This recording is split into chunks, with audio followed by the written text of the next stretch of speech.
Allah. Nah, Nah, jadi itu cocok juga dengan Mazmur 91 ayat 8. Engkau hanya melihat dengan matamu pembalasan terhadap orang fasik. nah ini Cocok sih juga dengan pengkhianatan Petrus. Sehingga Petrus itu mengkhianati dia. Saya bukan pengikutnya orang itu. Mungkin ini cocok ini. Ketemunya di sini dia. makanya ini dibikin apokrif karena ini ada ayat yang bilang Yesus itu nggak disalib, dia ketawa di atas pohon ini. Terus nih ya, saya lanjutin. Juru selamat bersabda kepadaku, dia yang kamu lihat di pohon bergembira dan tertawa, inilah Yesus yang hidup. Tetapi orang yang tangan dan kakinya dipaku adalah bagian dagingnya yang menggantikannya. Tuh, yang disalib bukan Yesus kalau menurut buku ini, tapi orang yang menggantikannya. Itu apa Injil Petrus ya? Kiamat Petrus, Apocalypse of Petrus, bukannya Injil Yesus apa Petrus. Nih, yang menjadi serupa dengan dia. Tuh. Saya tutup lagi. Tuh. Apokalips Petrus ya? Apocalypse of Petrus. Ini tahun Apokalips berapa? Itu ditemukan tahun berapa gitu, berasal dari tahun berapa gitu. Itu ditemukannya kalau nggak salah, pokoknya kalau mau lihat ada di koleksi perpustakaan Nag Hammadi. Itu di Mesir. Adanya di Mesir. Ditemukannya di sana. Gitu. Banyak, saya hampir semuanya saya punya ini. Kumpul-kumpulin. Sebetulnya ya, teman-teman Kristen itu kalau mau membuka diri diskusi dengan tujuan untuk mencari kebenaran sama kita-kita ini kan enak ya. Iya.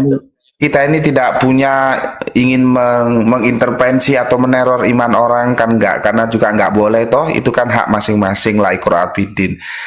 Kalau mereka mau saja diskusi dengan kita, tahu kitab-kitab yang dibacakan dengan Mas Apokripa tadi kan menambah wacana mereka juga. Jadi tidak menutup diri hanya menerima dogmatika bapak-bapak gereja ya akhirnya seperti katak dalam tempurung gitu loh.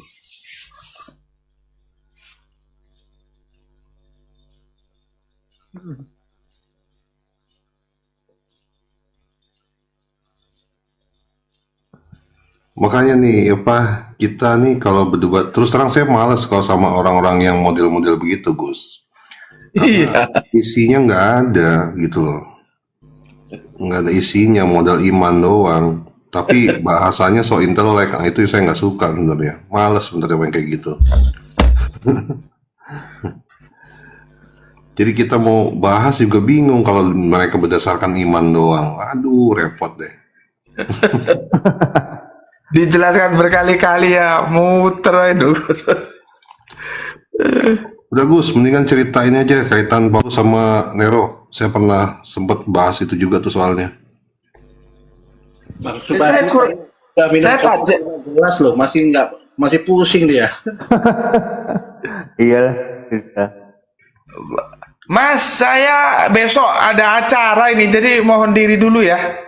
Oh, iya. Gus, ya, Gus. Di tempat saya sudah jam 1:04 ini besok. Iya. Kok bisa? Orang pondok-pondok Indonesia Barat kok. Lagi 00 CC tak terok kaki kacamata. 015. 00:15 jam 12:15. Sorry. Iya, bukan jam 1, Gus.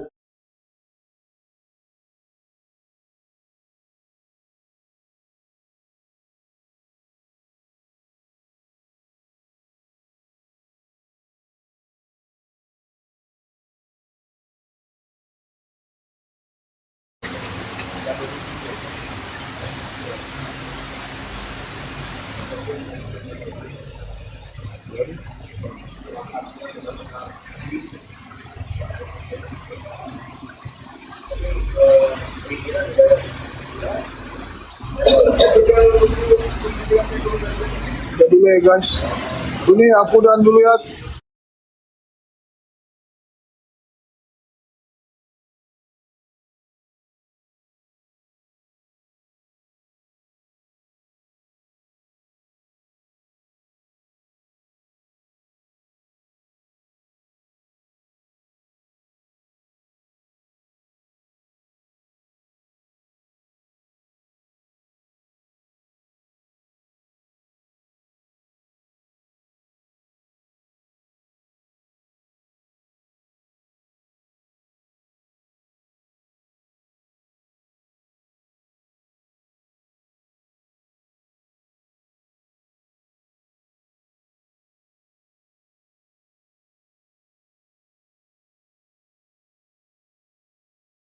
itu. Tapi itu lebarnya, panjangnya kalimatnya itu kayak tidak melebihi 17 ayat begitu dalam satu papirus. Tapi coba lihat kalau Yohanes sekarang. Yohanes itu berapa halaman? 24.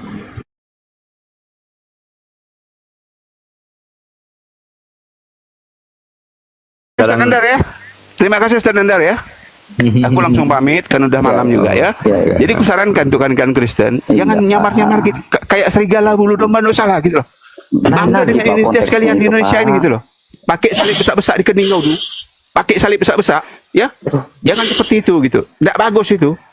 Enggak pede. Udah saya salah Pak. Udah Oke, makasih kawan-kawan. Maaf ya kawan-kawan ya. Assalamualaikum warahmatullahi wabarakatuh. Aku pamit loh. Udah ngantuk nanti aku. Maka enggak ngantuk. Tidur lah Pak. Dari Malaysia dia. Kalau Malaysia sudah 1:30 nih. Saya jam 2 Pak di sini. 2 lewat. Tuh, kamu di mana? Di Papua Pak. Oh. Jadi Papua udah gelap lagi. Iya, Bapak kemarin jalan-jalan ke Lombok kan? Iya. Itu enak sekali. Saya dulu di Lombok juga. Oh, pernah ya. Pernah. Tapi saya dulu tertarik dengan Pak Budi Asali waktu dengan Pak Isra Soru. Nah, waktu itu datang ke Sunter Podomoro, debat dengan dosen saya Stephen Liao kan, dengan Andrew Liao. Saya banyak belajar juga dari Pak Budi Asali dan juga Pak Isra Soru. Puji Tuhan saya. Jadi kamu dulu di GBI ya? Ya, saya dulu di situ Pak. Oh. Ya. Nah, gara-gara debat itu lalu pindah atau? Ya, saya reform. Nah ya, gara-gara perdebatan itu atau gara-gara lain? Ya, saya banyak belajar dari perdebatan itu. Oh, bagus sekali. Jadi ada hasilnya kami debat. Dan saya sekarang udah tidak diterima. Iya, itu gereja pemfitnah itu. Nah, ada kerjanya. Saya sampai kalau ngomong di Facebook itu pelajaran memfitnah itu 3 SKS di sana. Sempat dengan Pak siapa ya, dan Cesuat juga itu waktu itu. Enggak mana dan Cesuat. Oh, enggak tahu Pak Isra Soru dengan Pak dan Cesuat. Ya, mungkin tapi saya enggak. Danje itu apa bisa apa Danje? Betul, luar biasa Pak Budi. Saya banyak belajar. Makasih banyak. Ya bagus lah bisa jadi. Dicari RK kamu Jul. Mulai lagi udah jam 2:30 di sini. Pak Budi Asali baru tahu ya kalau Pak RK ini ternyata sekarang salah satu dari bagian OPM, Pak. Astagfirullahaladzim, ya Allah, fitnah lagi. Kalau Papua kan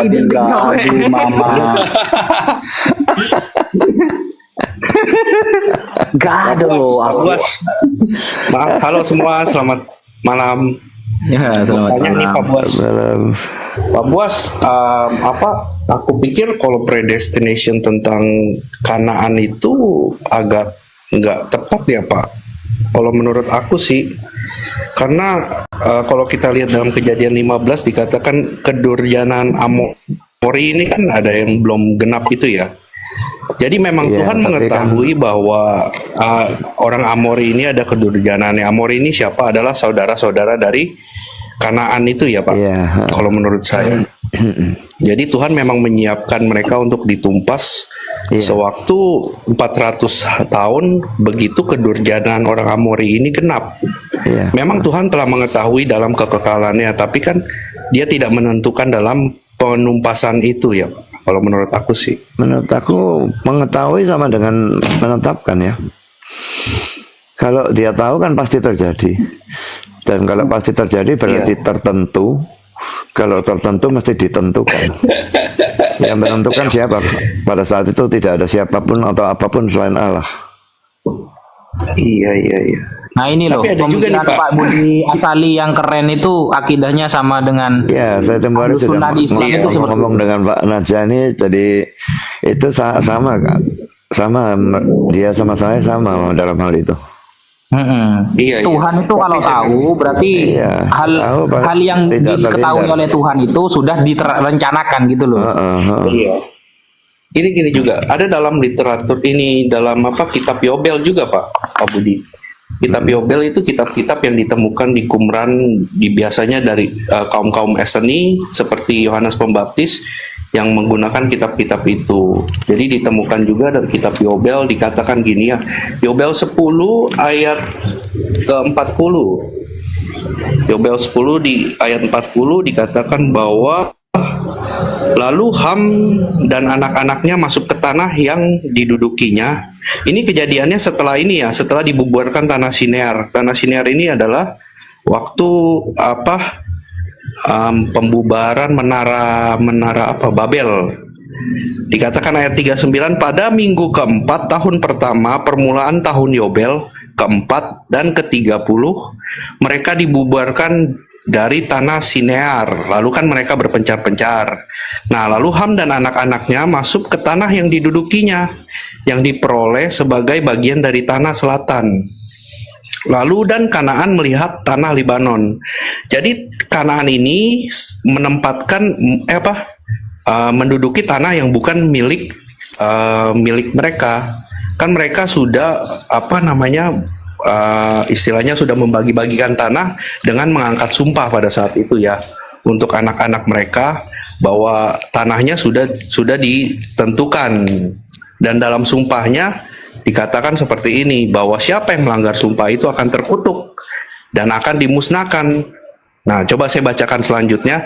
Dan Kanaan melihat tanah Libanon sampai ke sungai Mesir yang sangat baik, dan dia tidak mau masuk ke tanah warisan di sebelah barat, yaitu ke laut ya. Dan dia tinggal di tanah Lebanon ke arah timur dan barat dari perbatasan Yordania, dari perbatasan laut.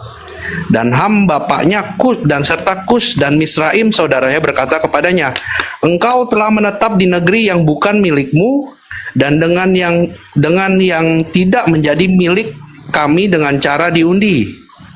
Lalu dikatakan, jangan lakukan itu, karena jika kamu berbuat demikian, kamu dan anak-anakmu akan jatuh ke bumi dan terkutuk melalui hasutan, dikatakan gitu. Karena melalui jatuh ke bumi itu ya, halo? Maaf Pak Song, saya potong dulu. Ustadz Najak, besok pagi kita gas ya, PK ya. Bahas politik? Enggak, masalah baptisan itu besok pagi. Pak, saya itu ya karena malam tidak pernah tidurnya saya itu pagi. Ya, jadi jam berapa kita gas besok tentang baptisan dengan wudhu? Jam berapa kita? Besok tanggal berapa berarti? Oh, besok saya ada jam dengan pendeta perempuan. Siapa itu namanya itu? Lupa saya. Siapa itu? Kezia. Ya, dia minta saya sama Zuma, kalian batalin juga sama Ustadz Najab. Lama-lama juga. Ustadz Wafi udah ada jadwal sama Kezia. Iya, pendeta perempuan itu. Sorenya, besok sore. Sore saya ngajar soalnya. Malam udah malam. Ya, sama Kezia itu malam. Oh ya Tuhan, ya udah lusa. Di Api Jatim itu. Besok ya. Kenapa? Siang. Kalau siang saya enak besok. Kapan? Besok siang. Ya udah, ayo besok siang. Ya siang tapi jam kita beda kan ya? Ya, jam berapa? Jam 1:30 atau jam 2 ya. Tapi maksimal 1 jam kan ya? Ya 1 jam, nggak apa-apa. Iya, soalnya saya asarnya ngajar. Ya, siap. Ya wes, jam 2 ya besok ya. Di kamarnya siapa nih? Komal masih PK bagi PK Pak Buas. Kalau PK komal masing-masing berarti saling live, saling ketemu gitu Pak. Ya, tentang baptisan dengan wudhu ya. Ya terserah habis itu ya, dia pernah bilang baptisan dengan wudhu sama nih orang lainnya. Loh, bukannya Bang Suma yang ngomong gitu? Udah selesai itu, masa dibahas lagi? Enggak, kami cuma dialog santai Kanona, tenang aja. Ya, saya enggak frame. Ya saya bilang Pak Budi, saya sama 1000% gitu, biar diskusi kata saya. Oke. Besok siang ya. Jam 2 ya. Jam 2 WIB. Berarti sampean jam berapa? 2 ke 4. Ya, jam 2 WIB berarti. Siaplah, saya harus tidur nih, udah setengah 3. Ya itu sama pacarnya di bawah itu suruh turun terus dari tadi. Kalian ini takut sekali lah. Oke lah. Siapa? Sarah ini ya, Sarah Aritonang nih, suruh turun. Itu pacar kedua. Kalau pacar yang pertama siapa itu ya? Saya lihat juga itu. Mulai dah.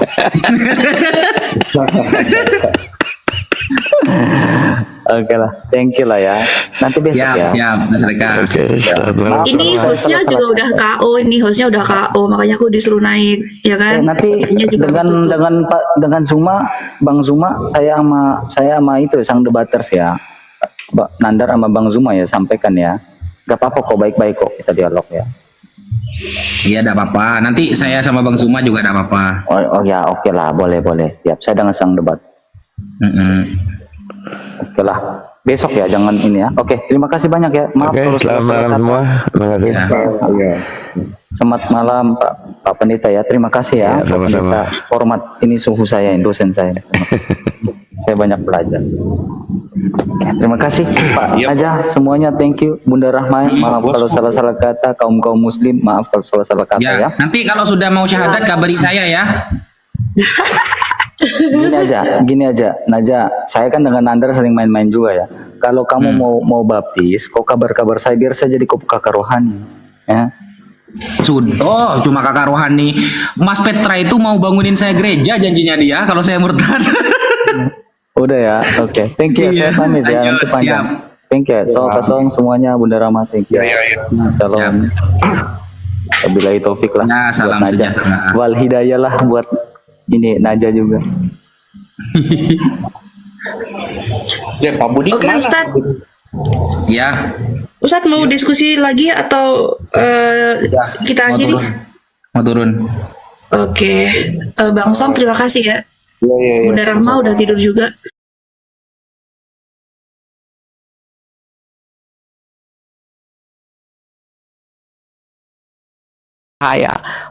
Paulus, kenapa engkau menganiaya aku? Kan katanya.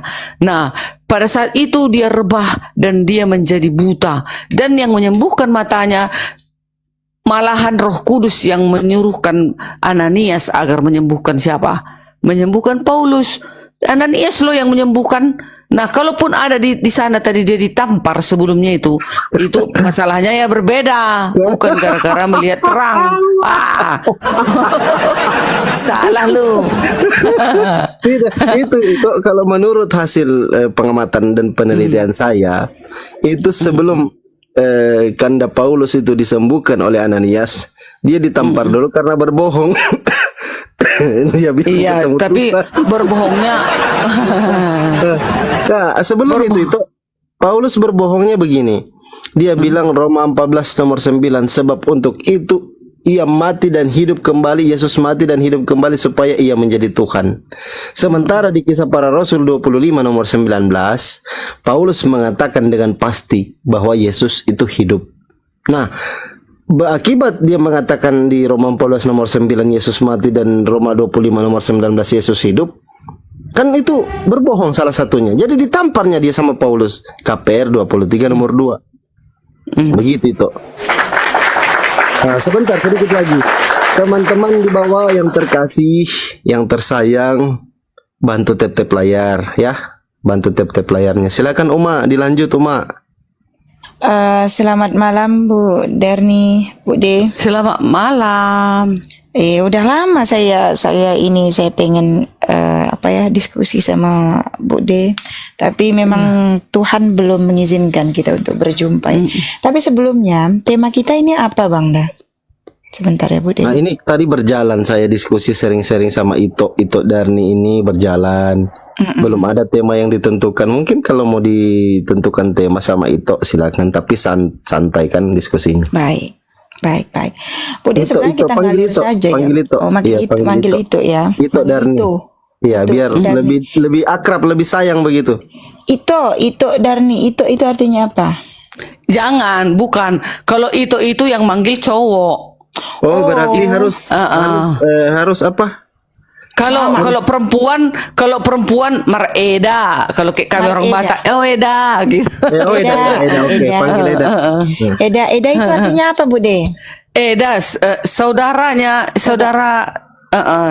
kita sesama saudara perempuan. Oh, nah, berarti Ukhtina begitu ya kalau bahasa Arab. Iya. Ukhtina begitu ya. Baik. Saya panggil Ukhtina. Baik, saudara perempuan muslim saya begitu insyaallah. Sebentar lagi beliau syahadat soalnya. Insyaallah. Aminkan dulu Bude, ambilkan dulu. Ya, amin. Amin gitu. Ini saya tengok luar biasa dari awal memang saya lihat dari diskusinya sama Bang Zuma, legonya luar biasa. Ada salah satu diskusi yang saya pantau itu bersama teman-teman kita Kristen ini, bahkan ada statement-statement teman-teman kita yang Kristen ini, Eda itu nggak setuju dengan statement-statement mereka, narasi-narasi mereka yang memang narasi-narasi mereka itu keluar dari konteks Bible itu sendiri. Itu luar biasa Eda, itu luar biasa. Saya acungkan jempol, luar biasa Eda. Iya, ya memang harus gitu. Namanya berdiskusi ya kan? Betul Eda. Cuman mungkin inilah mungkin yang datar-datar saja atau yang lembut-lembut saja dulu yang kita bahas ini, tidak masalah ketuhanan lah dulu. Karena saya kapan ya ketemu sama Bu Derni gitu ya, sama Eda gitu, kita ngobrol santai gitu. Karena kalau Pak Budi sudah tadi siang saya ngobrol lewat WhatsApp sama beliau kan, diskusi juga sama beliau. Sama Bu D ini belum, saya minta nomor HP Bu D lah. Boleh nggak nanti Bu D DM saya ngasih nomor HP? Iya boleh. Ini akun yang keberapa Bu Eda? Masih 2. Ini bukan. Pun yang satu karena akun hanya 2. Ada 2. Soalnya yang pertama itu Eda udah follow saya, yang ini belum di follow saya gitu. Oh gitu ya. Baik Eda, mungkin yang saya mau pertanyakan sama Eda yang pertama itu mungkin masalah ketuhanan ya. Mungkin mungkin saya bertanya sama Eda boleh?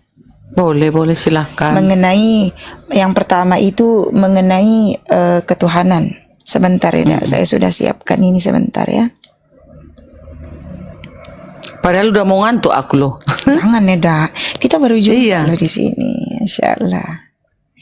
Masalah yang pertama itu masalah penyaliban Yesus. Masalah penyaliban Yesus, di mana tadi saya ada diskusi juga dengan teman Kristen yang pendapatnya Yesus itu kenapa dia menjadi Tuhan, kenapa dia bangkit setelah kebangkitannya itu bisa menjadi Tuhan, karena dia dikatakan teman kita yang Kristen itu mengatakan bahwa Yesus menjadi Tuhan itu dikarenakan dia bisa bangkit dari kematian itu tersendiri. Itu pendapat Eda itu bagaimana? Kenapa Yesus menjadi Tuhan? Kan gitu. Kenapa Yesus menjadi Tuhan setelah bangkit? Tidak. Jangan setelah bangkit. Dia itu dikabarkan mulai dia mau lahir juga dia sudah dikabarkan menjadi Tuhan, yaitu malaikat. Sebelum kelahirannya, malaikat sudah berbicara kepada Maria, engkau akan melahirkan seorang anak, yaitu juru selamat, Tuhan di kota Daud. Kan katanya kan di dalam Lukas 2 ayat 11. Nah, di dalam Korintus juga dikatakan dia menjadi Tuhan setelah mati dan bangkit, ya kan? Nah, itu sama-sama mengabarkan di sebelum dia kelahiran dan setelah kematian juga dia tetap Tuhan, karena memang dia Tuhan, dia memang sudah dikabarkan menjadi Tuhan. Nah, itu makanya kenapa lagi dia menjadi Tuhan. Dan satu, selagi waktu dia di bumi, dia bisa mengampuni dosa orang. Nah, hanya Tuhan yang bisa mengampuni dosa, dan dia akan membalas, dia akan turun ke bumi ini bersama para malaikatnya, dan dia akan mengumpulkan segala bangsa di hadapannya, dan dia akan membalas setiap perbuatan orang. Apakah pekerjaan yang seperti itu pekerjaan seorang nabi atau utusan? Kenapa hanya dia yang turun bersama para malaikat? Kemana Nabi Muhammad, kemana Nabi Abraham, kemana Nabi Musa dan para nabi yang lain? Kok hanya dia bersama para malaikatnya dicatat di dalam Alkitab akan datang untuk menghakimi? Dan di dalam Yohanes pun dikatakan, aku akan datang ke dunia untuk menghakimi. Yohanes 9 ayat 39. Jadi semua datanya itu udah jelas. Nah, dia juga dikatakan di dalam Yesaya 9 ayat 5 adalah dinubuatkan Allah perkasa. Dia juga dinubuatkan nabi, utusan lebih daripada nabi. penasihat ajaib, banyak dia disebutkan. Dia untuk apa datang ke dunia, untuk ke dunia ini? Untuk misi penyalipan, untuk misi penebusan manusia dari dosa. Karena kan manusia ini sudah tidak layak lagi berhadapan dengan siapa? Allah. Sama seperti zaman perjanjian lama. Dulu orang menghapus dosa kan dikorbankan dulu binatang, kan? Dipotong, darahnya dipercikkan, baru itu korban penghapus dosa kan katanya. Nah, sekarang tidak berlaku lagi itu. Aku sudah muak dengan korban-korban bakaranmu, korban-korban sajianmu, kan kata Allah. Nah, makanya diutusnya lah firman-Nya yang menjadi manusia untuk perdamaian manusia itu kepada siapa? Elohim, agar kita bisa diperdamaikan. Nah, setelah sudah ditebus kita dengan harga yang cuma-cuma oleh darah suci Yesus yang kudus itu, aku harus tetap menuruti hukumnya tadi, 10 hukum. Walaupun aku sudah mengimani Yesus adalah Tuhan dan Juru Selamatku, aku sudah ditebusnya dengan darah yang suci itu, aku harus tetap juga setia kepada perintah-perintahnya, gitu. Gitulah apanya. Oh. Baik. Iya. Baik, untuk penyaliban Yesus tadi saya bertanya mengenai kematian Yesus, karena dia mati baru dia menjadi Tuhan. Karena di Galatia 3:13 itu menyebutkan terkutuklah orang yang di kayu salib. Betul Bu Derni? Betul. Terkutuklah orang yang berada digantung di kayu salib. Baik. Yang kedua itu dikatakan di sana Yesus mati dulu baru dia menjadi Tuhan. Betul tidak? Iya, dikabarkan di dalam Korintus itu Paulus yang mengatakan ya. Baik, berarti dikarenakan dia mati dulu baru dia menjadi Tuhan. Apakah karena dia pernah mati itu baru dia dikatakan Tuhan karena dia bisa bangkit itu, karena dia dibangkitkan itu, Bu De? Apakah itu yang menyebabkan dia menjadi Tuhan? Itu pertanyaan saya yang tadi itu. Iya. Kalau boleh kita fokus dengan ke jawaban dan ke pertanyaan dulu, Bu De. Biar saya biar kita nggak bingung gitu, nggak lari kemana-mana. Jadi Paulus, pada waktu dia ketika dia disebut Tuhan karena dia mati dan dibangkitkan, betul tak Bu De? Satu. Itu satu yang pertama. Salah satu, bukan hanya karena itu. Kita fokus ke itu dulu, Bu De. Kita fokus ke itu dulu. Iya. Sedangkan ada data di Bible itu, ada yang mati terus dibangkitkan sama seperti Yesus itu, kejadiannya sama seperti Yesus itu.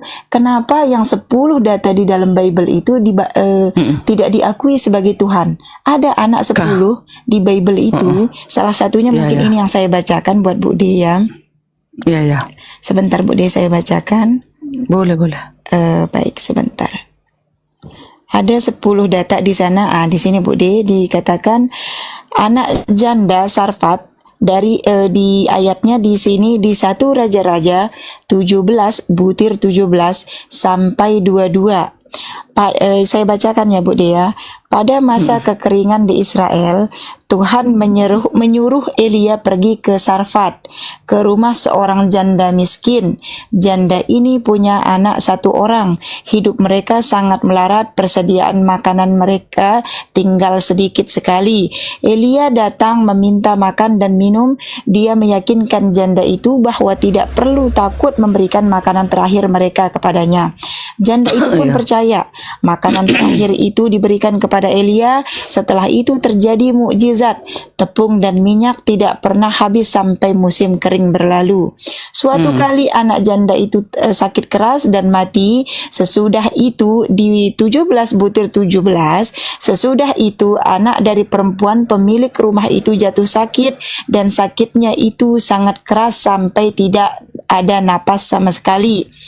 Janda itu sangat sedih melihat keadaan anaknya sudah meninggal, sudah mati. Dia berkomplain, dia bertanya kepada Elia dan berprasangka buruk bahwa kedatangan Nabi Elia itu menyebabkan anaknya mati. Dan Elia meminta mayat anak itu dibawa ke ruang atas, dibaringkan di kasurnya. Sesudah itu ia berseru kepada Tuhan, katanya, "Ya Tuhan Allahku, apakah Engkau menimpakan kemalangan ini atas janda ini juga yang menerima aku sebagai penumpang dengan membunuh anaknya, lalu ia mengujurkan badannya di atas anak itu 3 kali dan berseru kepada Tuhan, katanya, ya Tuhan Allahku, pulangkanlah kiranya nyawa anak ini ke dalam tubuhnya.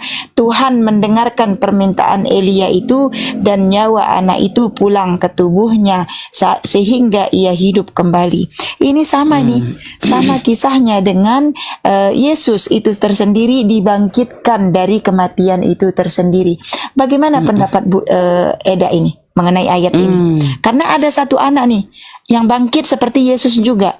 Kalaupun Yesus bangkit setelah 3 hari kematiannya yang seperti diimani teman-teman Kristen termasuk Eda, kenapa anak ini tidak dijadikan Tuhan juga? Karena dia dibangkitkan juga sama seperti Yesus. Itu mungkin silahkan ditanggapi Eda.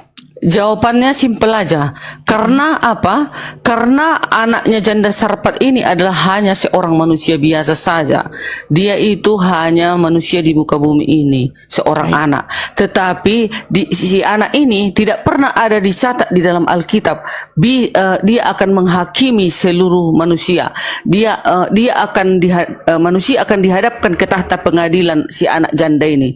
Dan tidak ada pernah tercatat di dalam Alkitab bahwa anak janda ini akan datang bersama para malaikat di awan-awan, dan anak janda ini akan membalas setiap perbuatan orang, dan anak janda ini akan mengumpulkan segala bangsa di hadapannya. Tidak ada dicatat. Jadi ngapain kita menuhankan dia? Dia hanya sebagai manusia biasa dan dihidupkan kembali oleh siapa? Elia. Beda dengan Yesus. Si anak janda ini berasal dari antara persetubuhan mamanya dan bapaknya. Dia hanya manusia biasa. Tetapi Yesus itu datangnya aja sudah dari Roh Kudus, dari atas.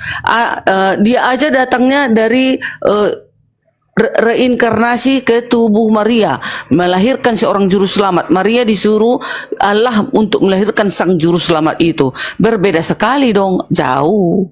Jadi ngapain dituhankan si anak janda tadi? Karena dia tidak ada tercatat sebagai hakim yang adil kelak. Gitu dia. Baik. Masih dalam konsep kematian Yesus ya Bu De ya. Oke, baik. Saya terima narasi Bu De walaupun tidak memakai data, nggak apa-apa Eda. Cuman ini yang saya mau, ini masih dalam kematian Yesus. Eda yakin bahwa yang disalib itu Yesus? Yes, ada dalilnya. Di mana dalilnya Eda? Oke, berkuat saya. Penyalipannya sebentar. Satu disalib, Yesus mati, penyalipan Yesus. Ini dia. Nah, Matius 26 ayat 47, Yesus ditangkap. Ayat 17, ayat 47, waktu Yesus masih berbicara, datanglah Yudas, salah seorang dari ke-12 murid itu, dan bersama-sama dia segerombolan besar orang yang membawa pedang dan pentungan, disuruh oleh imam-imam kepala dan tua-tua bangsa Yahudi mau menangkap Yesus. Ini ceritanya.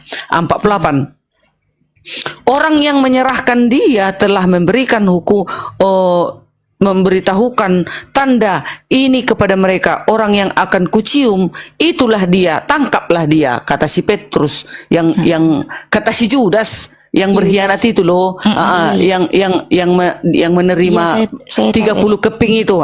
Baik, ya, mana nanti yang kucium itulah tangkap, katanya kepada tentara Roma itu. 49, dan segera ia maju mendapatkan Yesus dan berkata, salam Rabi, lalu mencium dia. 50, tetapi Yesus berkata kepadanya, hai teman, untuk itukah engkau datang? Maka majulah mereka memegang Yesus dan menangkapnya. Ustaz Ali, Bang Bandi naikkan Ustaz Ali. Lanjut Eda. Jadi di ayat 50 dia ditangkap ya, karena udah diciumnya kan, udah ditangkap dia. 51, tetapi seorang di antara mereka yang menyertai Yesus mengulurkan tangannya, menghunuskan pedangnya dan letakkannya kepada hamba imam besar sehingga putus telinganya. Diputuskannya telinganya, putus, jatuh berdarah-darah. Ayat 52, maka kata Yesus kepadanya, masukkan pedang itu, kembalikan ke dalam sarungnya, sebab barang siapa menggunakan pedang akan binasa oleh pedang, kata Yesus. Nah, ayat 33, atau kau sangka bahwa aku tidak dapat berseru kepada Bapakku supaya ia segera mengirim lebih dari 12 pasukan malaikat membantu aku? Maksudnya Yesus berkata kayak gitu kan, kau kira aku nggak ada pasukan malaikatku? Bisa, tapi ini akan terjadi kan gitu ini ceritanya. 54, jika begitu bagaimanakah akan digenapi yang tertulis dalam kitab suci yang mengatakan bahwa harus terjadi demikian? Dan di kitab Yesaya juga sudah dicatatkan tentang kelahiran Yesus dan penyaliban Yesus dan penyiksaan Yesus, jelas. Makanya dibilangnya harus tergenaplah nubuatan para nabi, kan gitu. Ayat 55. Pada saat itu Yesus berkata kepada orang-orang banyak, sangkamu aku ini penyamun, maka kamu datang lengkap dengan pedang dan patung untuk menangkap aku, padahal tiap hari aku duduk mengajar di bait Allah dan kamu tidak menangkap aku, katanya ya kan. Nah, ayat 56, nggak apa-apa ya aku baca ya. Nggak apa-apa Bude, nggak apa-apa ya. Karena kita kan sesuai data di mana ayatnya Yesus disalib kan gitu. Ayat 56. Akan tetapi semua ini terjadi supaya genaplah yang ada tertulis dalam kitab nabi-nabi. Lalu semua murid itu meninggalkan dia dan melarikan diri. Nah itu melarikan diri bukan karena mereka apa, tapi karena kata Yesus supaya genaplah terjadi nubuatan kitab para nabi, katanya. Matius 26 ayat 57. Yesus dihadapkan ke mahkamah agama. Dihadapkan. Ini mau penangkapan nih, penyalipan. Kalau udah ditangkap tadi. Iya. Tadi udah ditangkap. Ini masih penangkapan dan diarahkan ke persidangan. Ke mahkamah. Dia belum disalib ya. Belum. Lalu imam besar itu berdiri dan berkata kepadanya, tidakkah engkau memberi jawaban atas tuduhan-tuduhan saksi-saksi ini terhadap engkau? Katanya. Ayat 3. Disuruhnya mau eceknya, kenapa kau enggak menjawab kan gitu. Ayat 63. Tetapi Yesus tetap diam. Lalu kata imam besar itu kepadanya, demi Allah yang hidup, katakanlah kepada kami, apakah engkau Mesias, anak Allah atau tidak? Kan katanya.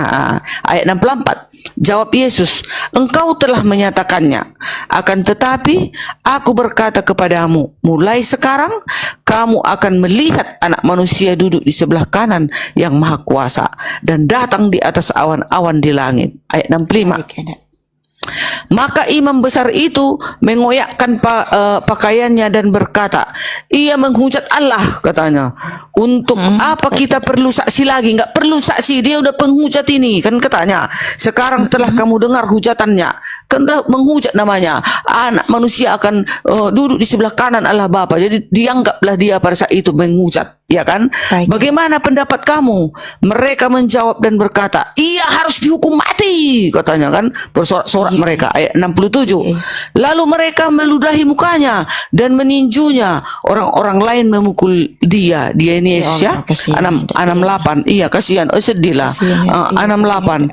Dan berkata, cobalah katakan kepada kami, hai Mesias, siapakah yang memukul engkau? Katanya. Matius 26 ayat 69. Boleh nggak saya potong ya, Bisa, silakan. Saya seandainya ini sebagai naluri seorang ibu ya, Eda ya. Iya. Seandainya Eda ada di posisi orang-orang yang berkerumun melihat Yesus dipukul, ditinju seperti itu, Eda menolong dia nggak atau bagaimana, Eda? Kata Yesus kepada ibu-ibu itu, jangan kau tangisi aku, tangisilah dirimu, kan katanya. Iya kan, luar biasa Yesus itu. Sebagai naluri seorang ibu itu yang saya tanyakan sama Eda. Jangankan ibu. Jangankan Ibu Maria pada saat itu, semua para muridnya itu bersedihnya, semuanya mereka memandang dari kejauhan. Tetapi kan udah dibilang Yesus, ini kok kira aku nggak bisa membela diri? Kok kira nggak bisa kupanggil malaikat datang ke sini untuk mengajar semua orang ini? Kan katanya. Tetapi harus genaplah sesuai dengan tulisan para nabi. Kalau nanti dilawannya, dimatikannya semua itu, ya kan nggak sesuai dong dengan kitab para nabi ada dicatat, iya kan? Lanjut. Lanjut. 68. 68 lagi. 68. Masih berkata, panjang nggak, Eda? Masih panjang nggak, Eda? Oh, iyalah. Yang sampai intinya saja, Eda. Oh, yang disalib ya? Oh, yang ada kata salib ya? Oke, ini dah. Maksudnya intinya ketika mana data Yesus kalau dia yang disalib, dia yang dibunuh itu loh. Matius 27 ayat 31. Sesudah mengolok-olok dia, mereka menanggalkan jubah itu daripadanya dan mengenakan pula pakaiannya kepadanya. Kemudian mereka membawa dia keluar untuk disalibkan. Ada ayatnya ya? Untuk disalibkan. Matius 27 ayat 31. Baru ayat Matius 27 ayat 35. Sesudah menyalibkan dia, mereka membagi-bagikan pakaiannya dengan membuang undi. Itulah para tentara Roma pada saat itu ya. Baru ini lagi ayat 38. Bersama dengan dia disalibkan 2 orang penyamun, seorang di sebelah kanan dan seorang di sebelah kirinya. Udah, ayat 40. Mereka berkata, hai engkau yang mau merubuhkan bait suci dan mau membangunnya kembali dalam 3 hari. Selamatkanlah dirimu jikalau engkau anak Allah. Turunlah dari salib itu, kan katanya. Baru ayat 2 lagi ya, ada 3 lagi. Ayat 42, orang lain diselamatkan, tetapi dirinya sendiri tidak dapat diselamatkan. Ia Raja Israel, baiklah ia turun dari salib itu, katanya, dan kami akan percaya kepadanya, katanya. Ayat 44, bahkan penyamun-penyamun yang disalibkan bersama-sama dengan dia mencelanya demikian juga. Matius 28 terakhir ayat 5.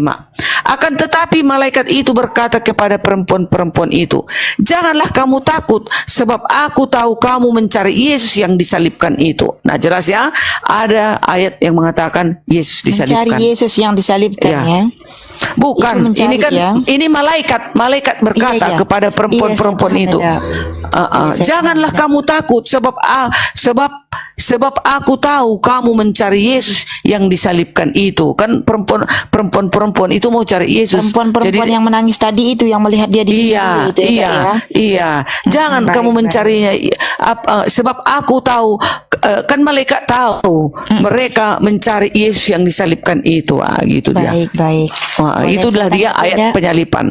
Boleh silakan. Boleh saya tanggapi. Baik. Ketika orang-orang itu menangkap dia di persidangan tersebut, ketika dia didatangkan ke persidangan tersebut dan keluar dari dalam persidangan tersebut, orang-orang itu mengerumuni dia yang seperti Eda bacakan tadi itu, dan para perempuan tersebut melihatnya dalam keadaan sedih.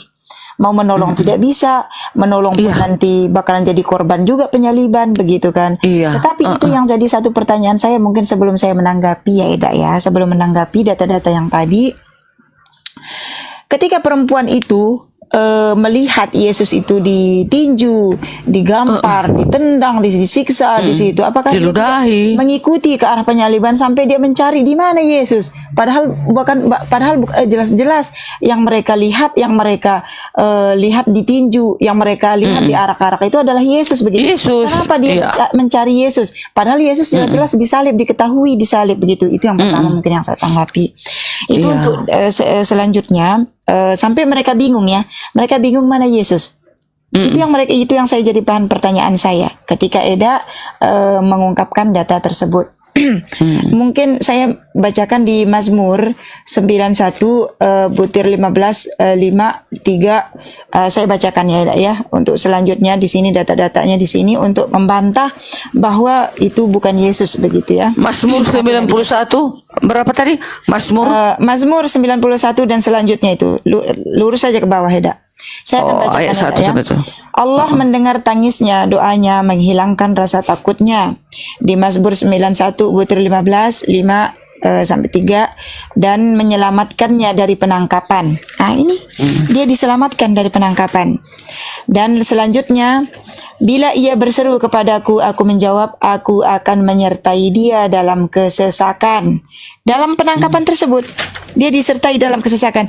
Aku akan meluputkannya dan memuliakannya. Engkau tak usah takut terhadap kedahsyatan malam, terhadap panah yang terbang di waktu siang.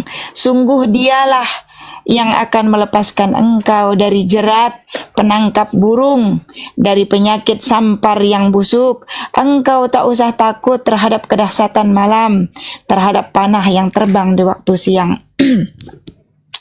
Di Mazmur 91 butir 10 dijelaskan di sana, tak ada malapetaka yang akan menimpa Yesus, apalagi kematian melalui penyaliban. Malapetaka tidak akan menimpa kamu, dan itulah tidak akan mendekat kepada kemahmu.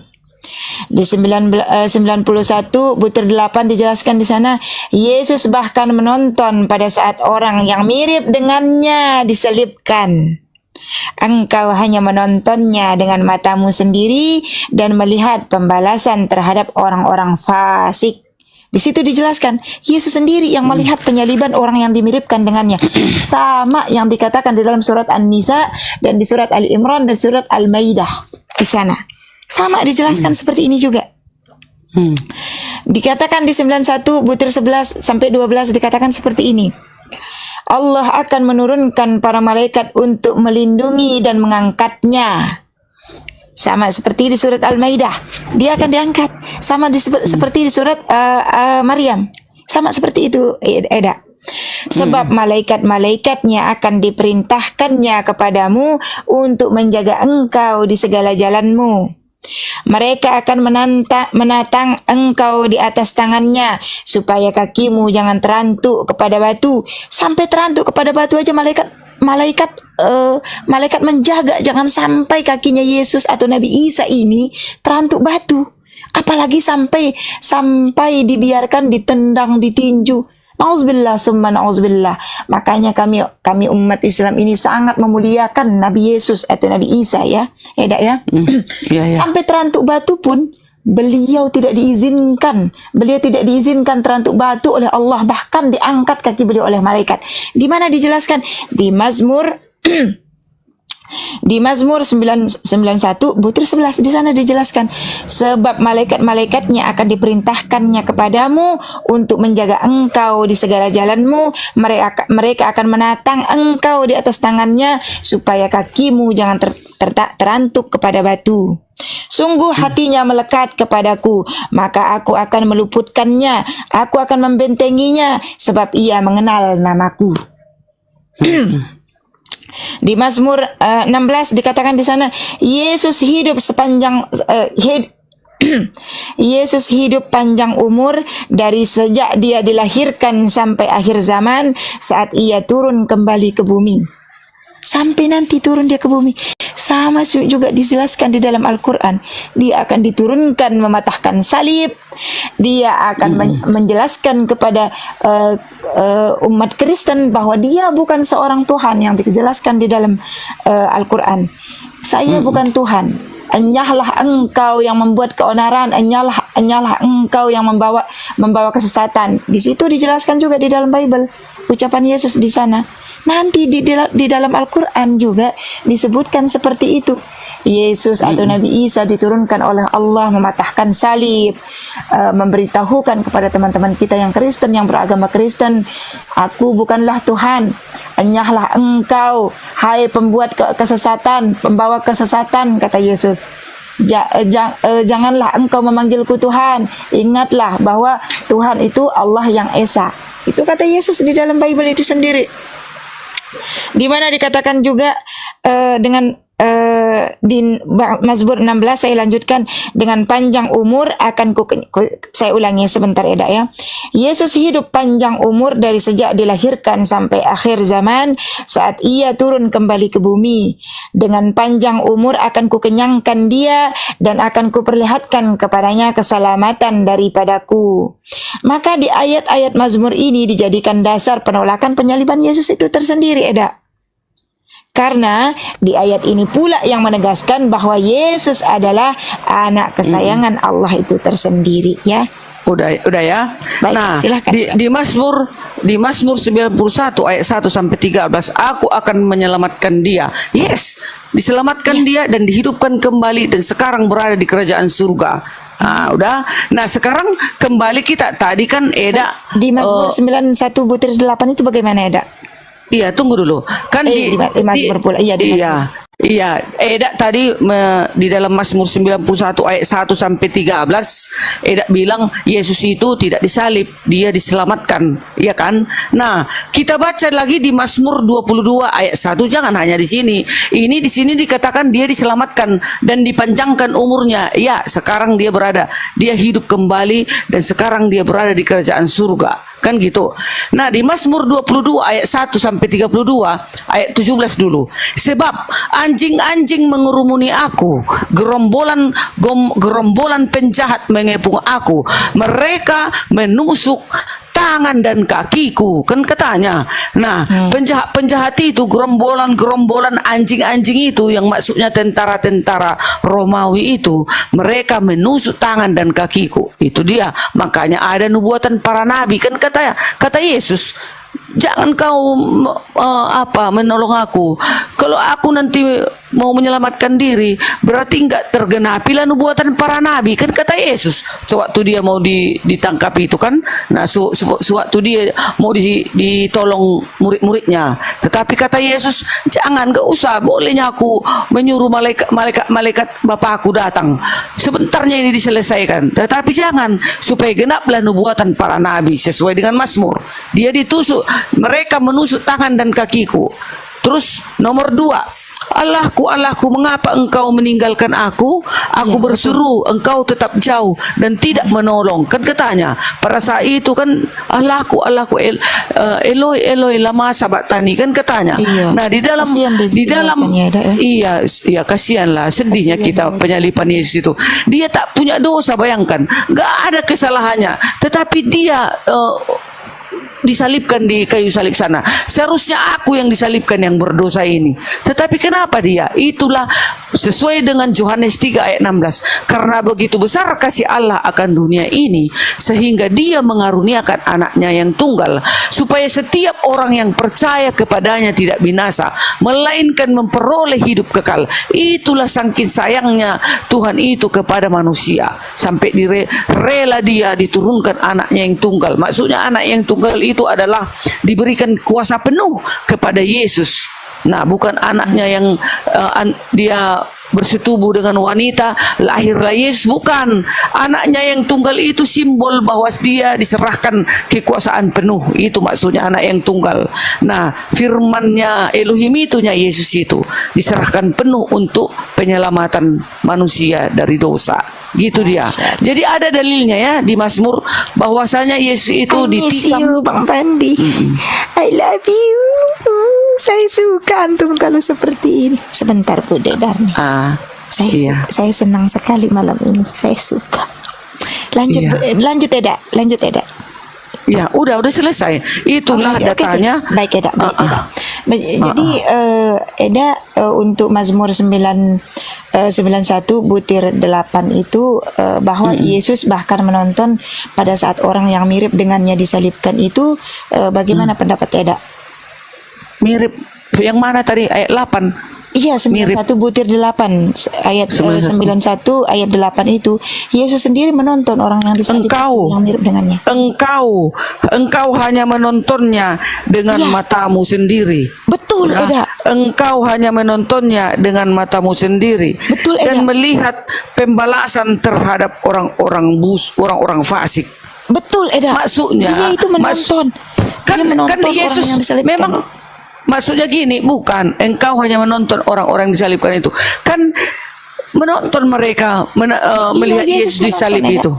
Iya, Yesus yang menonton itu, Eda. Iya, Yesus lah melihat dirinya sendiri disalib. Nggak ada berbuat apa-apa dia, karena dia kan menyerahkan diri. Enggak begini ada. Dia menyerahkan diri loh, maksudnya supaya diberikan dirinya disalib, karena itu kan memang harus dijalani.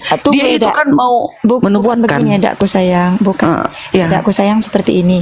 Tadi Eda luar biasa menjelaskan dari awal perurutan bagaimana dia didatangi oleh para tentara Romawi, bagaimana dia dibawa ke ruang persidangan, bagaimana dia di persidangan, bagaimana keluar persidangan, penjarahan sampai dia ditonjok, ditinju, ditendang di sana. Ya Allah, kasihan sekali loh dia, Eda, sampai dia ke penyaliban. Sekarang yang saya tanya di Mazmur 91 butir 8, yang menonton itu siapa? Yesus yang, apakah Yesus itu kembarannya yang menonton atau Yesus kembarannya yang disalib, begitu loh, Eda. Itu yang saya mau. Yang menonton itu Yesus sendiri lah, kan dilihat-lihatinya.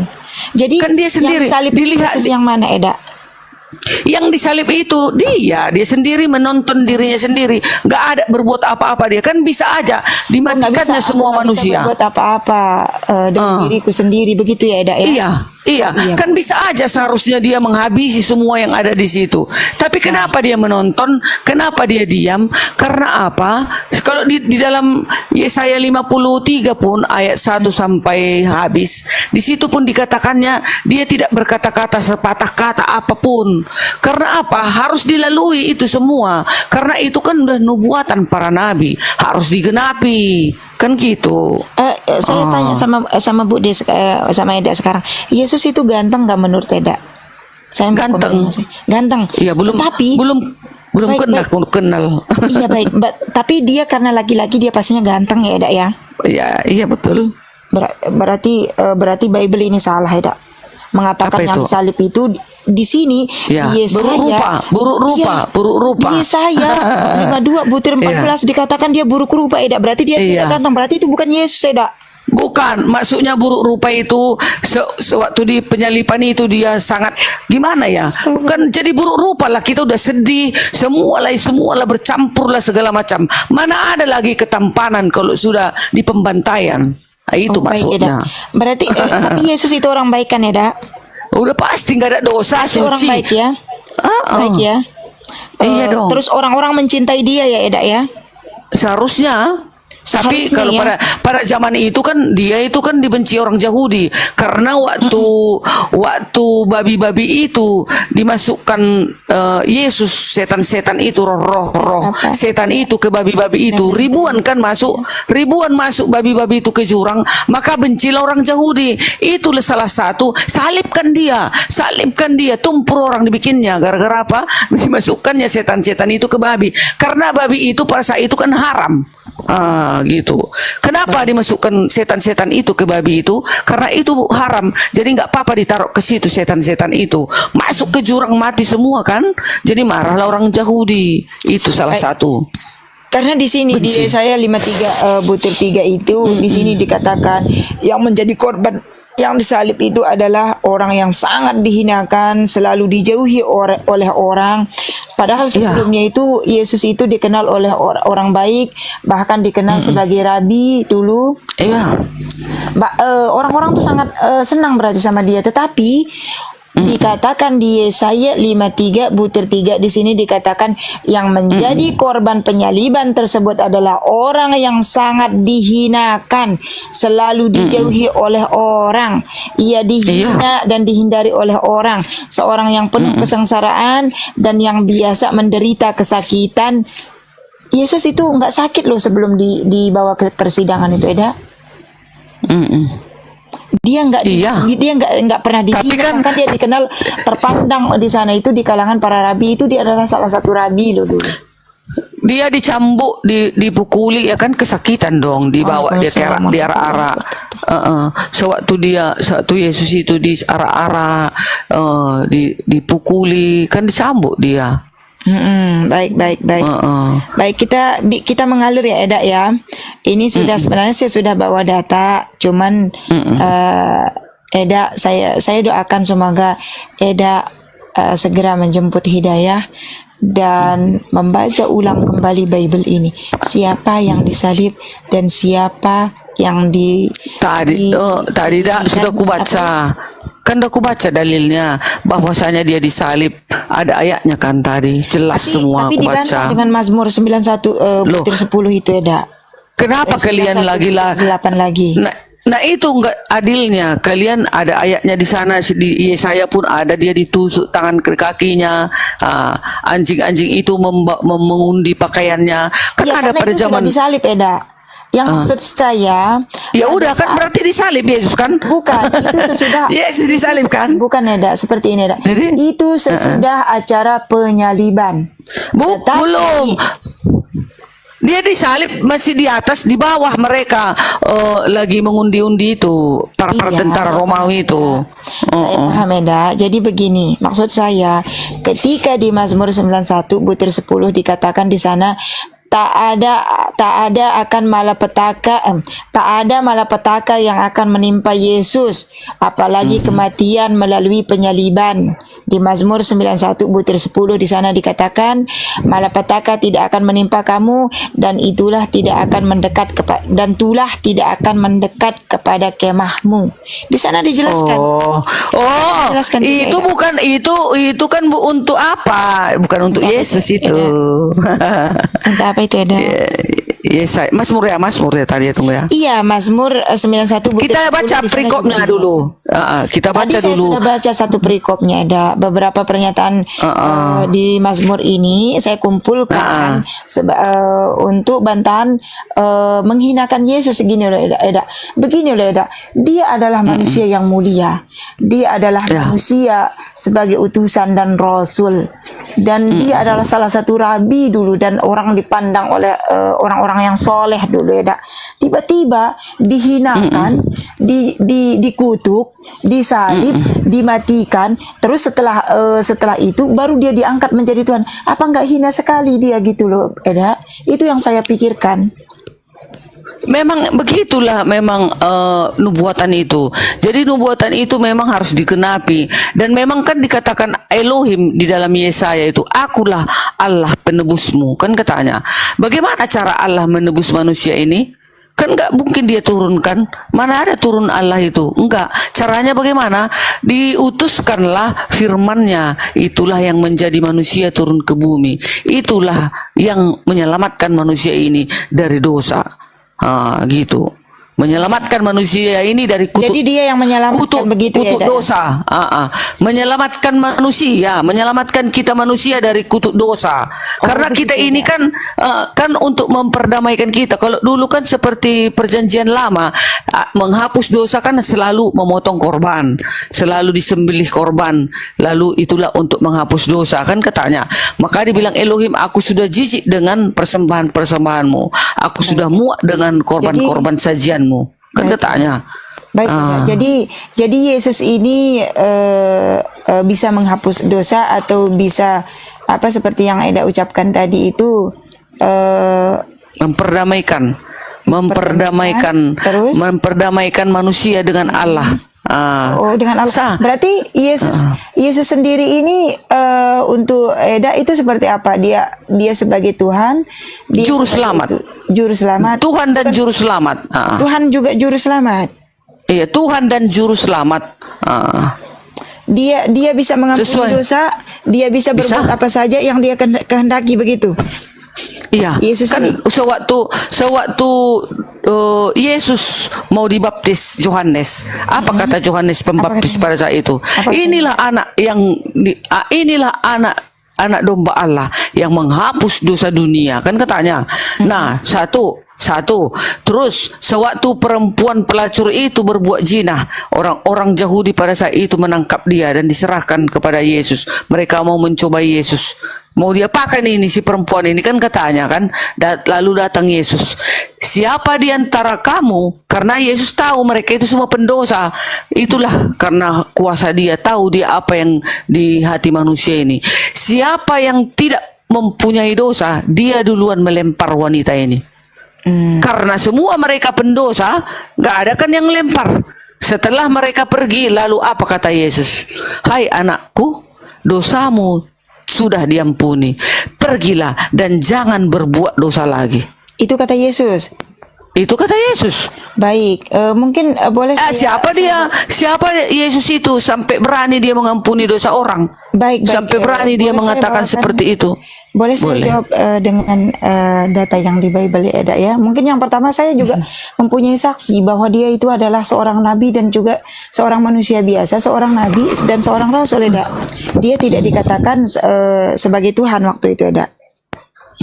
di mana dikatakan di Matius 21 butir 10, di sana dikatakan, dan ketika ia masuk ke Yerusalem, gemparlah seluruh kota itu, dan orang berkata, siapakah orang ini? Di 21 butir 11 dikatakan, dan orang banyak itu menyahut, inilah Nabi Yesus dari Nazaret di Galilea.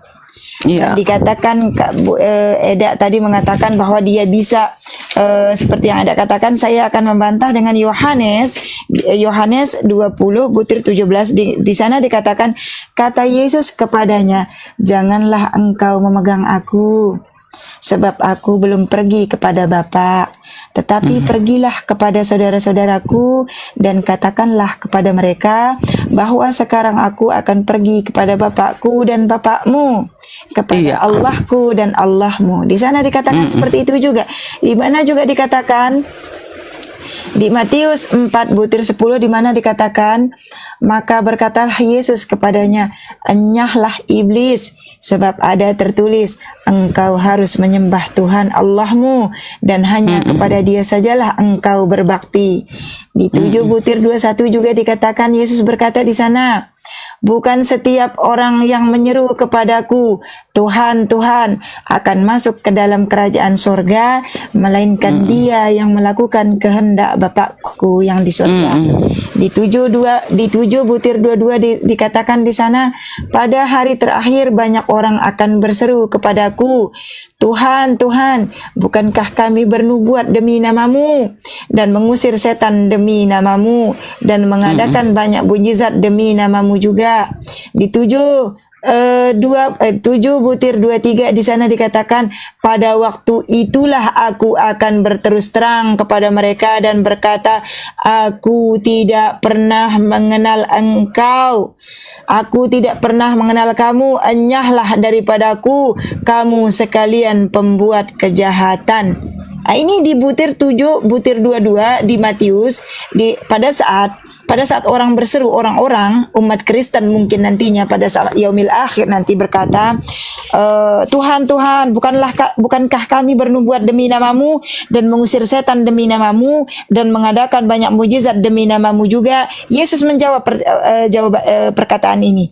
Yesus berseru seperti ini, pada waktu itulah aku akan berterus terang kepada mereka dan berkata, aku tidak pernah mengenal kamu, enyahlah daripadaku kamu sekalian pembuat kejahatan. Saya mau kasih Eda pilihan sekarang, mudah-mudahan di malam Selasa 20 Februari kita doakan sama-sama Eda, semoga mendapatkan untuk menjemput hidayah tersebut.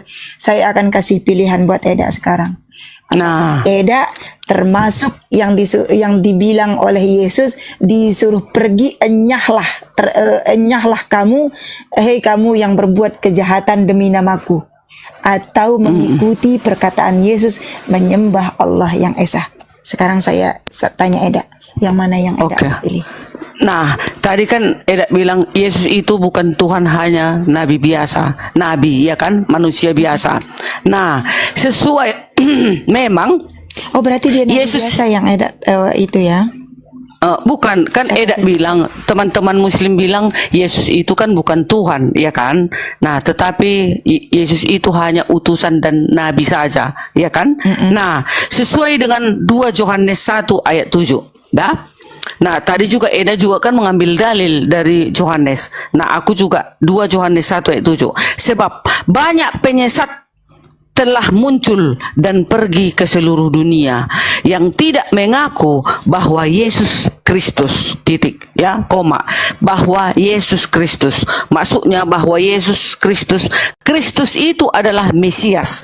Mesias itu artinya juru selamat. Jadi kalau ada penyesat dan muncul dan pergi ke seluruh dunia dan mengatakan dan mereka menolak bahwasanya Yesus adalah Mesias juru selamat, itu penyesat, kata ayat ini, dan telah datang jangan ketawa deh Ken. Kristus telah datang sebagai manusia. Itu adalah penyesat dan antikristus. Siapa yang tidak mengakui Yesus adalah Kristus juru selamat, Mesias, dan dia datang sebagai manusia, itulah penyesat. Nah, makanya kami umat Kristen mengakui Yesus adalah Mesias, Kristus. Kristus itu artinya Mesias, juru selamat. Siapa katanya yang tidak mengakui Yesus juru selamat atau Mesias, itu penyesat. Ya, berarti barang tentu, tunggu dulu, sikit lagi. Barang tentu kami Kristen menerima dia, mengimani dia juru selamat, dan mengimani dia datang sebagai manusia. Makanya ada ayat, firman itu telah menjadi manusia. Kami juga menerima Yesus manusia, dan kami juga mengimani Yesus itu adalah juru selamat. Bukan kami penyesatnya. Berarti maaf ya, kalau orang Eda kan menolak Yesus juru selamat, menolak Yesus kan juru selamat. Berarti itu ayat ini untuk siapa dong? Saya maaf. Kalau boleh dibilang, mungkin kalau saya pengikut, kalau boleh dibilang, siapa pengikut Yesus sebenarnya? Sebenarnya kami. Karena kami memuliakan dia, kami mengimani dia sebagai seorang nabi dan juru selamat yang seperti Eda itu, tetapi bukan menuhankan dia. Di mana dikatakan di Matius 19:16 dikatakan sama seperti ucapan Eda tadi itu. Sudah diucapkan di sana. Di Bible itu sudah diucapkan. Yesus itu berkata seperti ini. Ada seorang datang kepada Yesus dan berkata, "Guru yang baik, perbuatan apakah yang harus ku perbuat?" Guru yang saya ulangin sekali lagi ya, Eda ya. 19:16 di Matius dikatakan di sana, ada seseorang, sama seperti yang Eda ucapkan, ada seseorang datang kepada Yesus dan berkata, "Guru yang baik, perbuatan apakah yang harus ku perbuat untuk memperoleh hidup yang kekal?" Itu pertanyaannya. Jawaban Yesus apa? Jawab Yesus di 19:17 dikatakan di sana, Yesus menjawab, "Mengapa engkau memanggilku guru yang baik? Hanya satu yang baik, yaitu Tuhan. Tetapi jikalau engkau ingin masuk ke dalam hidup yang kekal, turutilah segala perintahnya," kata Yesus, bukan segala perintahku. Di sana Yesus menjawab, turutilah segala perintahnya. Yesus bukan mengatakan turutilah segala perintahku di sana. Jadi kalau Eda mau mengikuti Yesus atau pengikut Yesus yang setia, turuti segala perintah Allah itu. Turuti perintah Tuhan itu, bukan turuti perintahku, kata Yesus. Yesus hanya sebagai juru selamat, sebagai kendaraan buat sampai ke kerajaan surga Bapak, begitu Eda maksudnya ya. Yesus juga mengatakan, itu boleh saya tanggapi dulu 2 Yohanes 1 nomor 7 tadi? Silakan. Boleh. Sedikit aja ya, teman-teman sambil tepuk layar ya. Kalau Uma capek nanti Rasid bisa sama Lautan Biru. Diganti sama Bang Ido sebentar, saya mau minum. Okay. Saya mau minum Bang dah. Iya, teman-teman sambil tap-tap layar ya, yang di bawah ya, bantu tap-tap. Jadi itu 2 Yohanes 1 nomor 7. Itu kan jelas di situ dikatakan sebab banyak penyesat yang akan datang dan pergi ke seluruh dunia. Yang tidak mengakui Yesus Kristus datang sebagai manusia, ia adalah penyesat dan antikristus. Nah, coba kita tanya itu Yesus itu Tuhan atau manusia? Tunggu, jangan dipotong. Lihat dulu, baca ini. Ulang, tunggu. Pelan, tunggu. Enggak. Kau si Pandi enggak tahu artinya. Dengar ya pelan-pelan. Sebab banyak penyesat telah muncul dan pergi ke seluruh dunia yang tidak mengaku bahwa Yesus Kristus. Tahu yang artinya kau Yesus Kristus, Dek? Tahu. Kristus itu tahu. Apa? Dengarkan apa Kristus? Apa arti Kristus? Kristus itu bahasa Indonesia. Kalau bahasa Yunaninya Kristos. Kalau bahasa Ibraninya, tunggu dulu itu. Kalau bahasa Ibraninya Mesias. Tunggu dulu itu saya jelaskan. Belum selesai. Mesias itu orang yang diurapi minyak suci atau yang diurapi minyak kudus. Oke? Itulah Mesias. Nah, Yesus itu Mesias. Menurut teman-teman Kristen. Orang yang diurat. Jangan menurut teman Kristen, menurut ayat ini, menurut kalian kan tunggu dulu. Kalian kan selalu mengambil data dari ayat ini untuk menyalahkan kami. Sekarang ayat ini masa kalian tolak? Sebenarnya ayat ini yang menolak, tunggu dulu. Sebenarnya ayat ini yang menolak Yesus adalah Mesias dan Juru Selamat siapa? Kami atau kalian? Tidak, kalau Yesus Kristus itu kami meyakini bahwa Yesus itu datang sebagai manusia. Hadirnya Yesus. Juru Selamat enggak kan? Juru Selamat enggak kan? Enggak kalian imani Yesus Juru Selamat kan? Mana ada di mana artinya Mesias Juru Selamat itu di mana? Ini aduh Pandi, kau pelan-pelan dulu kita ya. Sebab banyak penyesat telah muncul dan pergi ke seluruh dunia yang tidak mengaku bahwa Yesus Kristus itu Mesias. Maksudnya di sini bahwa Yesus Juru Selamat gitu, bahwa Yesus Juru Selamat itu arti ayat ini loh. Kristus itu artinya penyampai firman itu. Aduh, Kristus itu maksudnya Juru Selamat, itu disandangkan kepada Yesus. Sementara kami umat Kristen mengimani dia Juru Selamat. Kalian kan menolak. Tunggu, satu lagi Pandi. Yang saya tunggu dulu Pandi. Yang saya dengar selalu, mana ada Yesus Juru Selamat? Kalian bilang Yesus aja mati disalib, dirinya aja tak bisa diselamatkannya. Kenapa pula kau bilang dia Juru Selamat? Juru selamat apa yang dirinya aja nggak bisa diselamatkan? Kan itu selama ini, selama aku hampir setahun di room ini, itu yang ku dengar. Nggak pernah kalian terima Yesus itu Juru Selamat. Yang kalian terima Juru Selamat adalah Nabi Muhammad. Iya, saya terima Yesus itu Juru Selamat, tetapi dia hanya diutus untuk Bani Israel. Juru Selamat untuk Bani Israel, bukan untuk takut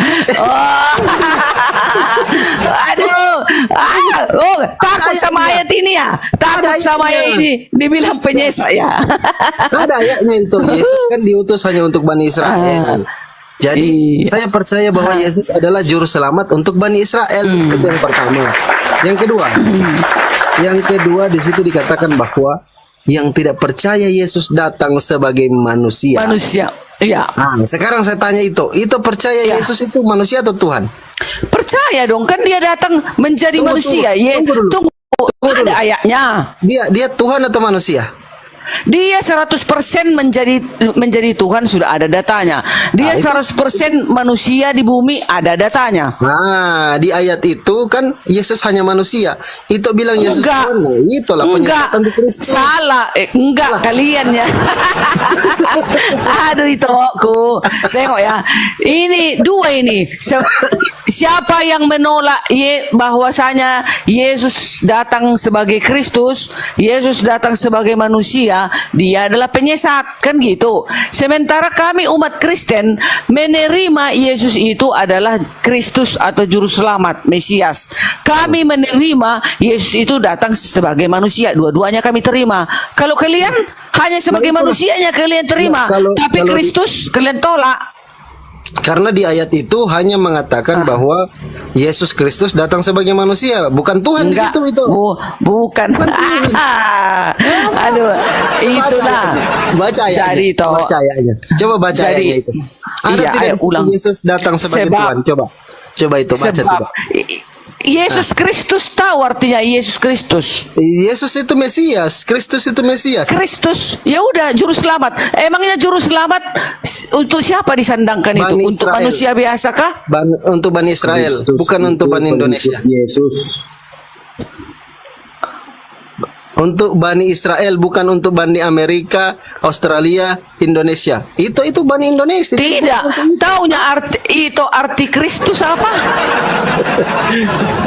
Kristus itu artinya pengikut Yesus. Jadi kami umat Kristen pengikut Yesus karena dia adalah Juru Selamat kami. Jadi dalil ini kami imani. Kalian tolak Yesus itu Juru Selamat.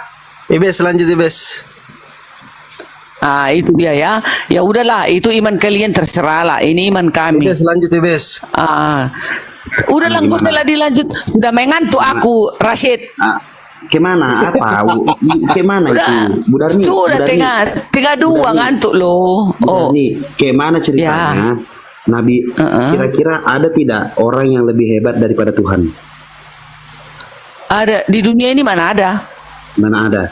manusia. Siapa yang bisa lantas siapa yang bisa mendengarkan mendengarkan kata hati Tuhan?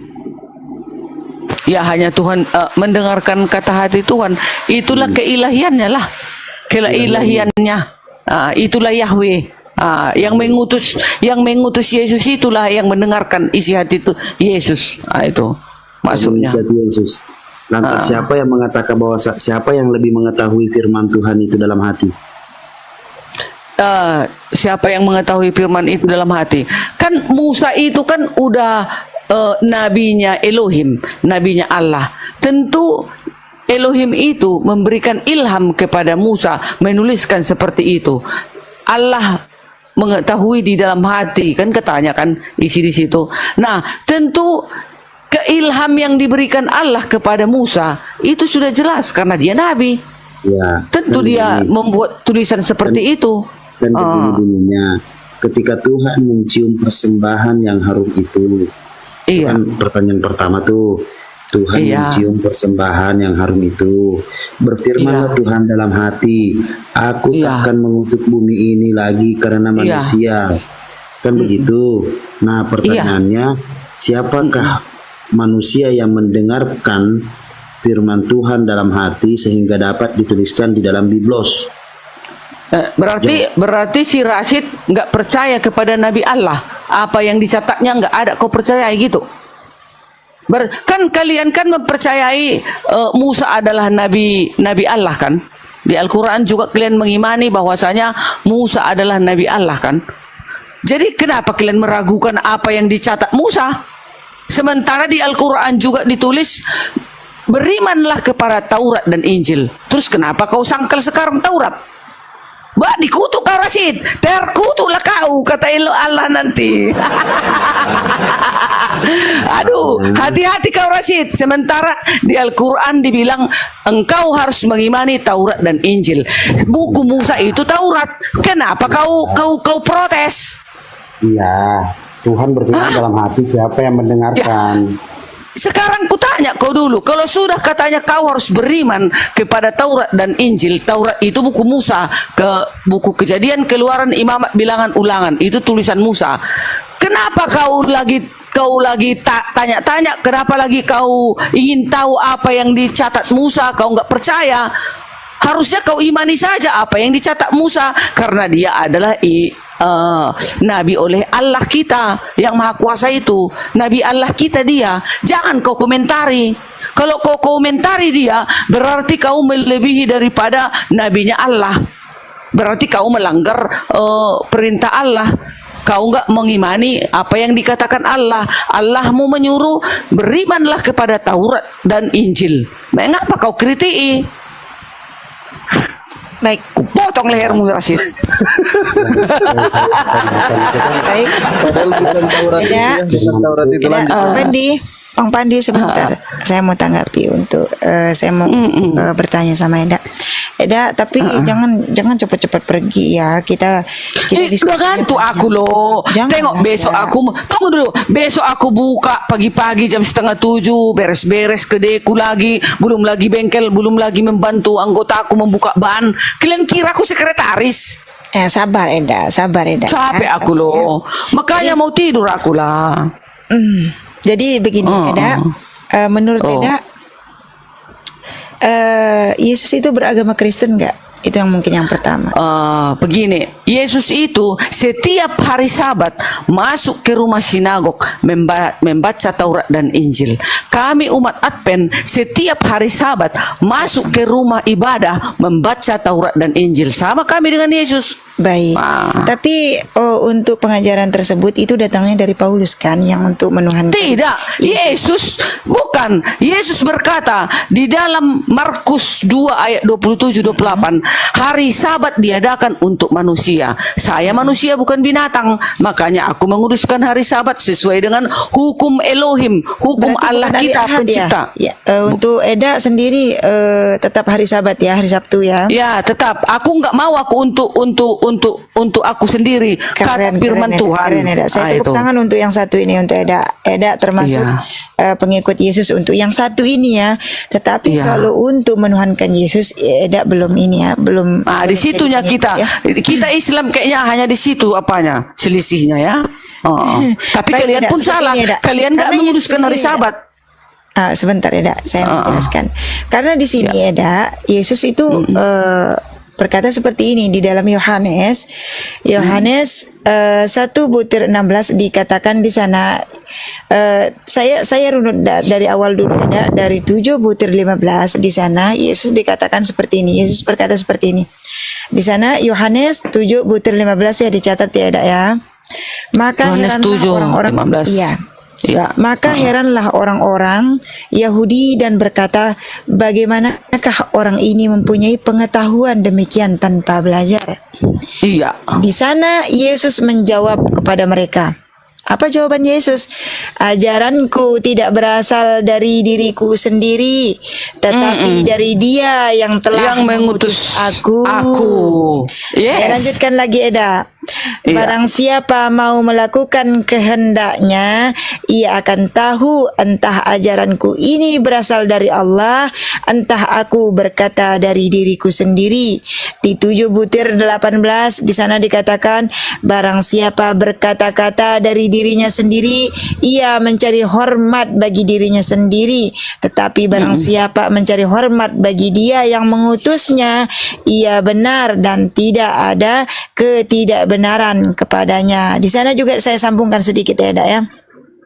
Saya sambungkan sedikit. Saya sambungkan sedikit ya, Eda ya. Sebentar ya. Masih tetap di sini di 11 butir. Kenapa orang Aduh, sebentar ya. Saya sudah catat barusan ini, Eda. Aku tahu. Aduh, mata aku ditarik kali mataku bah.